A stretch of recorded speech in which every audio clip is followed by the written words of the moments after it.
Yo, what's going on, guys? Reversal here, back at it again with another deck profile, and today we're going to be talking about Spright and what I think is the best variant personally. I've tried a bunch of different variants since the elf ban, and this is the one I've been using the past couple weeks, and I feel like it's the best.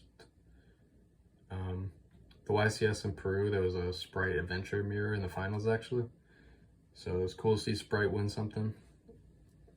But I'm not a huge fan of that variant personally. I don't think the deck needs like Griffin since it plays through Ant Trap so well already. I think just having more non-engine is just more beneficial than that package, which takes up a lot of space. But that version's fine. I think the Tri-Brigade version I did a profile on a couple weeks ago. That one's also fine. But yeah, I like the fact that this one is more compact, less reliant on gigantic if you don't open like the Tri-Brigade hands like with Kit or whatever. But yeah, that's about it. The Toad stuff, I think like Pure, like with the Bujinki and stuff like that, I think that's just copium in my opinion. I think it's a lot of effort just for a Toad negate when you could get an Omni negate that's also partial Floodgate just by playing what I'm playing, and that is the Melffy package, which I'll get to how that works in a little bit. But before I get started, about 90% of y'all are not subbed, so if you would like to sub, I would appreciate it. Thank you. Without further ado, let's just get right into the profile. So for the monsters, we got our 3 blue, 3 jet, 1 red, 1 carrot. Some people run 2 of one or the other of these. I feel like 1 and 1's fine. The second one hasn't really come up at all yet. Some people also opt to run pixies. I think that's an option you can run. I'm not a huge fan of it, but it's not terrible. I'd rather just have a non-engine slot in that deck space, so it's not bad though if you want to have like an extra kill button with the Digesto Phoenix in the extra deck. But that's it for the sprites. We got 3 Beaver, 2 Angler. This card's great normal summon for Sprint, obviously. Then our additional gigantic target, I'm using Hyperia. If you normal it, you can just draw a card, which is cool. If there's ever a combo line where you just need a body to summon off gigantic, you just summon this, draw a card, as long as you didn't prosp that turn. The other option is the Soul Scissors. Been trying this out a little bit recently, but I don't think it's that great, but it's not terrible either. But I'd rather just draw a card, but you can play around with either one. I think they're both fine options. Then we got the Melffy package. It's just 1 caddy, 1 penny. The caddy, it specials itself in the end phase, and on your opponent's turn when they normal or special, you can bounce it back to your hand and then search a beast. It's going to be penny. Unless you already have this, then you can actually search a Beaver if you leave one in deck for follow-ups. That's pretty cool. But when you add the penny, since you bounce the Melffy from field to hand that turn, you can actually special this whenever you want. It's a quick effect, and then it's going to synchro with itself and the caddy in hand, and you can make a 4. So that's pretty cool. So that's it for the monsters. 40 card deck, by the way.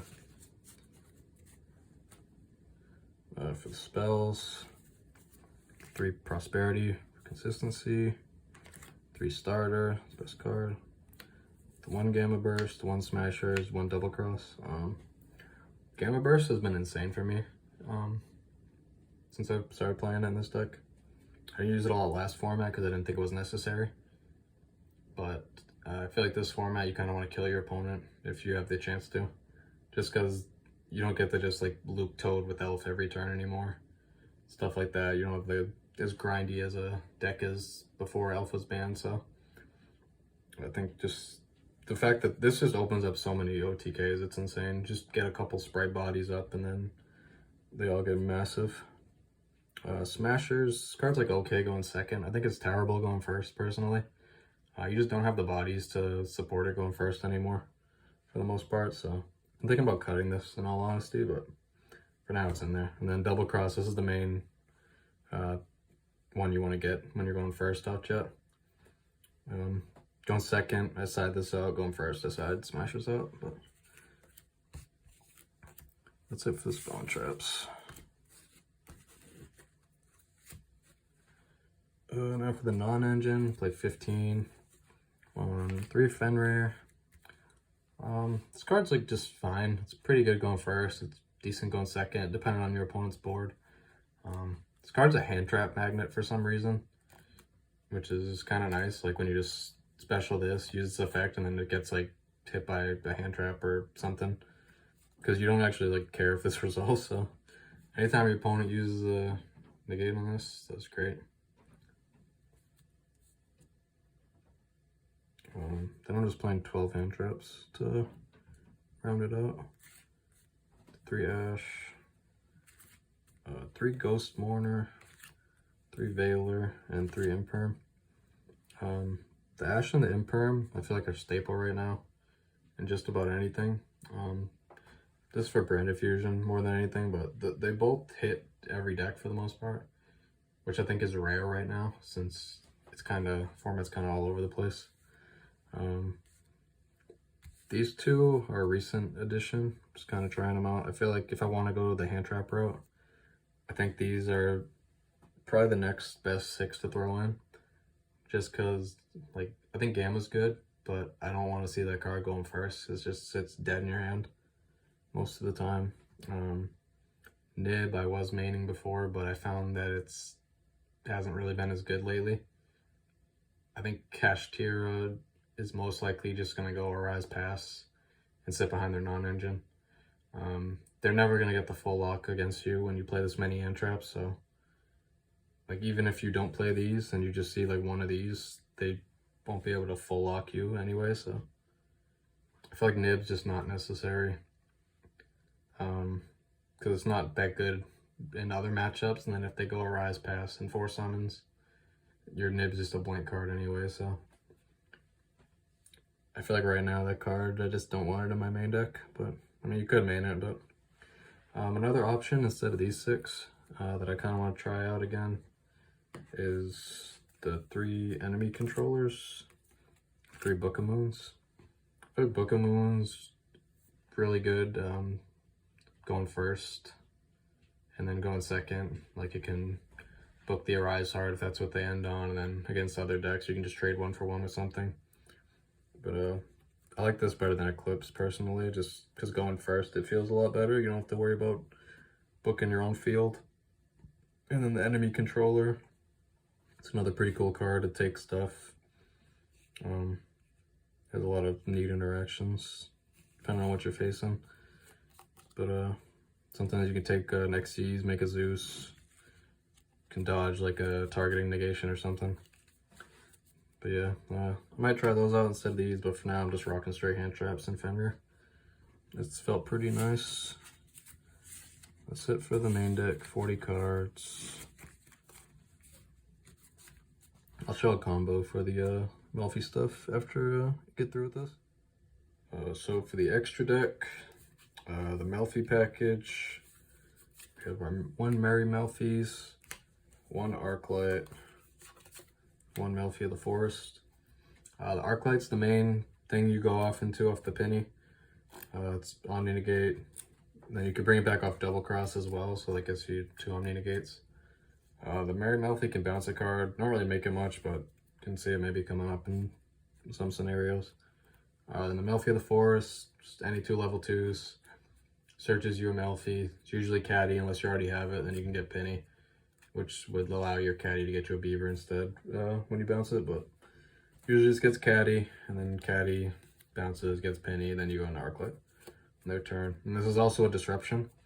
When a Melffy returns from your field to hand, on res, you can target a monster your opponent controls, negate its effects, and it can't attack for the turn, so it's decent disruption as well, which is cool.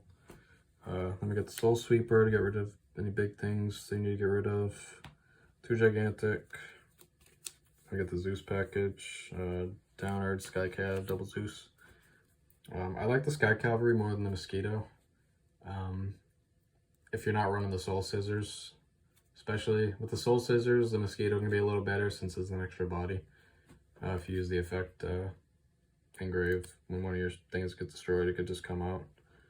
So, yeah, I like the Sky Cav. It being 2000 attack can come up. The bounce effect versus something like a Mirror Jade can come up. So I feel like this has been a little better, but you can go either or. For the links, we got Phoenix, Cerberus, 2 Sprint. These two are really good. I feel like they come up a lot. If you happen to have an Angler dead in your hand, you can discard it and actually get its effect off these, which is cool, but these are just good spot removal, and then 2 Sprint. Mainly the second one, so it doesn't get banished, and then it can come up sometimes, I guess, too. But and for the last slot, you can really run it over here, but I've been using Cat Shark, or you could play the Dagusto Phoenix. This one, I feel like it's a lot better if you play Pixies, which I don't, so I'm not sure how good it is without Pixies, but just having another OTK button is nice.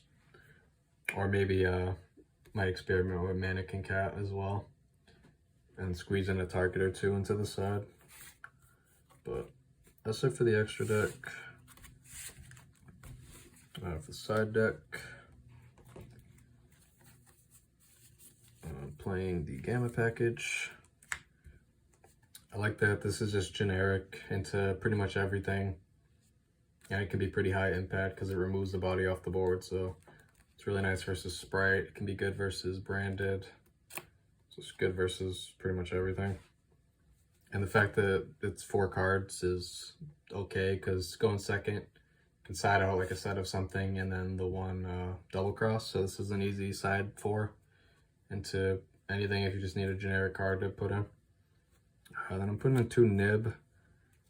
I might cut this entirely because, like I said in the main deck part, I don't think Nib's that great if good players are always playing around it.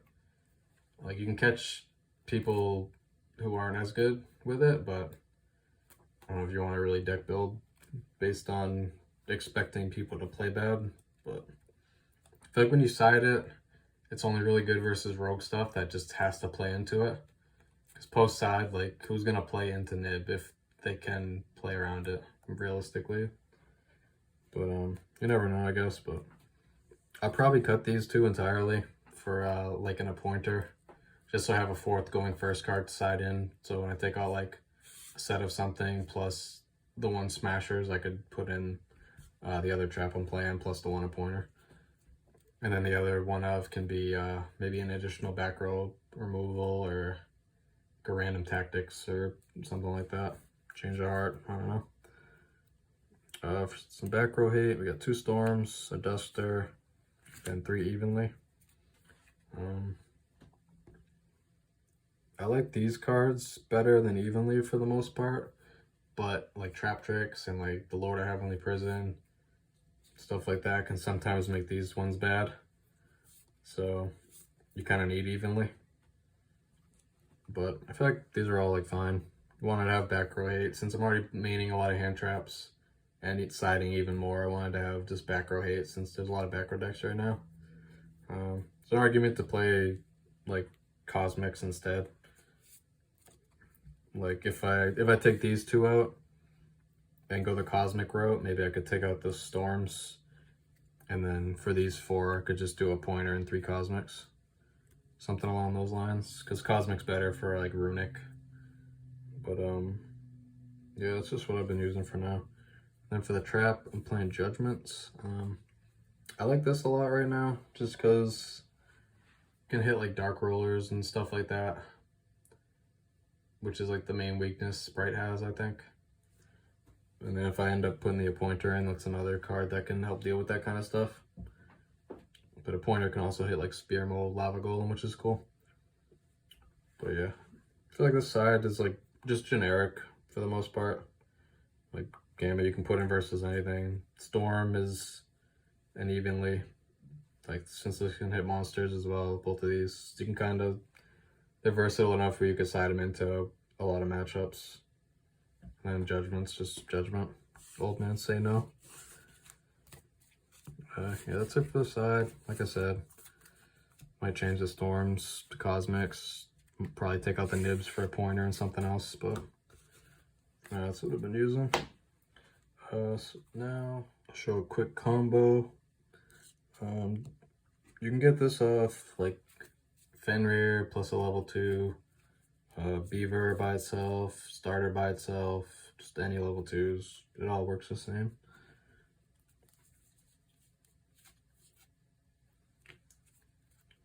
Let's do the 1-card Beaver just to show it. This one lets you end on a gigantic, just chilling on your board. So we're gonna normal summon the Beaver. Summon an Angler from deck. And we're gonna go straight into our gigantic here. So we can play under nib. Detach. Special. A blue effect. Search for jet.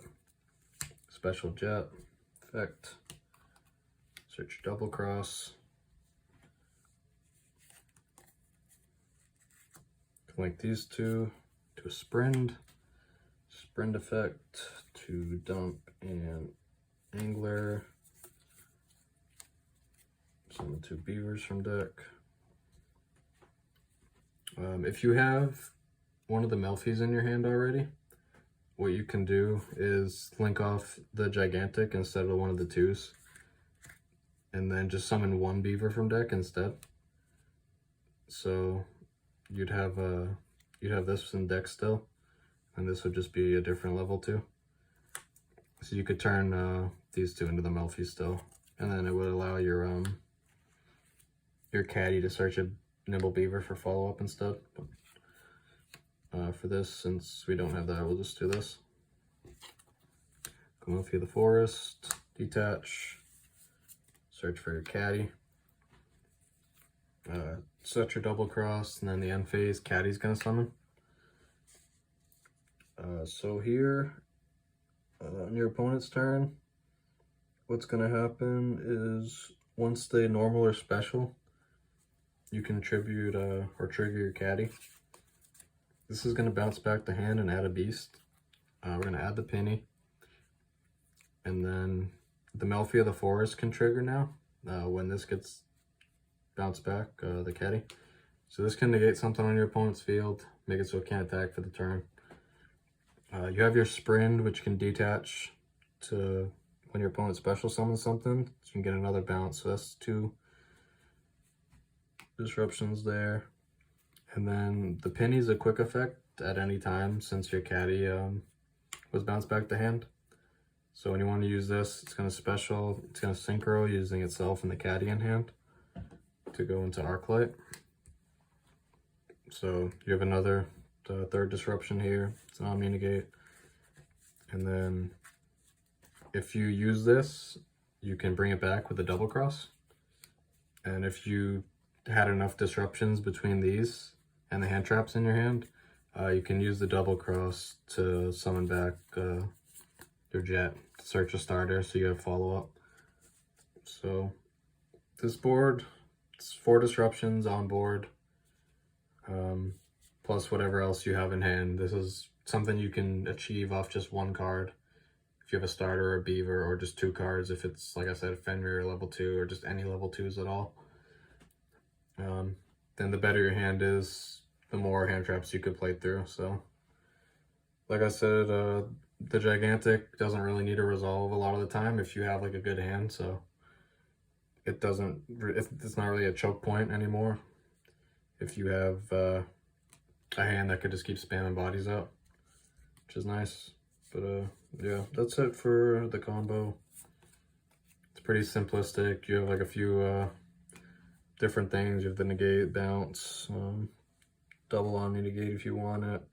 You have access to follow-up depending on how you draw, and how many disruptions you need to stop your opponent. So I feel like this end board offers a lot with a very minimal amount of commitment, which is nice. Like the toad stuff some people are doing, it's a lot of commitment.